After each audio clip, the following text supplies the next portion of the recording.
Today we will be showing you how to replace a power supply in a Juniper EX Series line card style network switch. This video does not apply to non-line card style switches. We have a separate video for that power supply replacement procedure. You will need to determine which power supply needs to be replaced. Use the command shown on screen to display the power supplies and their health status. Once you have located the faulty power supply, you will first flip the switch on the power supply to the standby position. Then detach the power source from the power supply using whatever method applies to your power structure. Then you can use a Phillips screwdriver to unscrew the captive screws or latch mechanism of the power supply from the chassis and pull the power supply straight back and out of the chassis and set it to the side.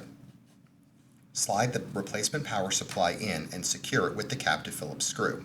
Then ensure the switch for the power supply is in the standby position before reattaching the power source to the power supply. Once the power source is reattached properly, flip the power supply to the on position. Check the CLI using the command shown on screen to ensure all power supplies are now in a healthy and okay state.